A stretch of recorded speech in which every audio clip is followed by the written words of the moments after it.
నీకొచ్చే కష్టాలు కానీ, నష్టాలు కానీ, అవమానాలు కానీ,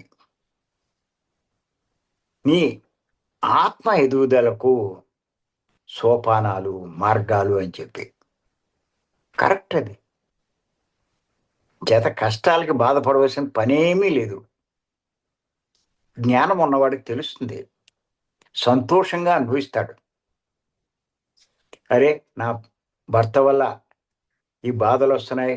నా భార్య వల్ల ఈ బాధలొస్తున్నాయి. నా తల్లి వల్లొస్తుంది, తండ్రి వల్లొస్తున్నది. ఇలా బాధపడతారు. నేను పాఠాలు నేర్చుకుంటున్నాను అన్న ఆలోచన వాడికి లేదు. అది అవగాహన ఉంటే సంతోషంగా అనిపిస్తారు. చెయ్యకూడని పనులు కూడా చెయ్యరండి. ఆ జ్ఞానం మీకు పెరుగుతూ ఉంటే చెయ్యకూడని పనులు చెయ్యరు. మీరు చేసే తప్పులు తగ్గిపోతాయి.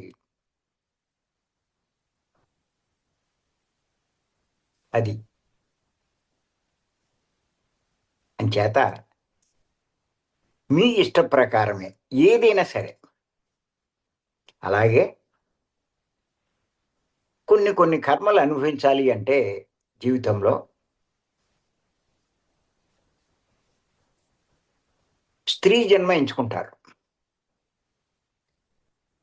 అక్కడది మీ అంతట మీరు ఎంచుకున్నదే ఆ స్త్రీ జన్మ. స్త్రీగా జన్మించాలా? పురుషుడిగా జన్మించాలా? అయన్నది మీ చాయిసే. మీరు నేర్చుకోవాల్సిన పాఠాలు మీరు దృష్టిలో పెట్టుకుని, అక్కడుండే మాస్టర్స్ యొక్క సలహా మేరకు వారితో సంప్రదించి మీరే నిర్ణయించుకుంటారు. మీ స్త్రీ జన్మ కావాలంటే స్త్రీ జన్మొస్తది. పురుష జన్మ కావాలంటే పురుష జన్మొస్తది. ఎంచేతంటే స్త్రీ జన్మలో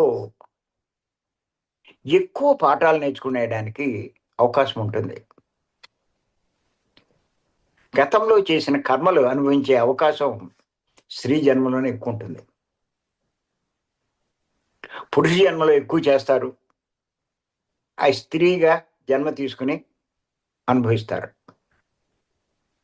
అంతకన్నా ఇంకేం లేదు. కానీ స్త్రీగా జన్మించి ఆడదానిగా పుట్టడమే నాకు శాపం. దేవుడు ఎందుకో నాకు ఇలాంటి జన్మ ఇచ్చాడు అని అనుకుంటారు.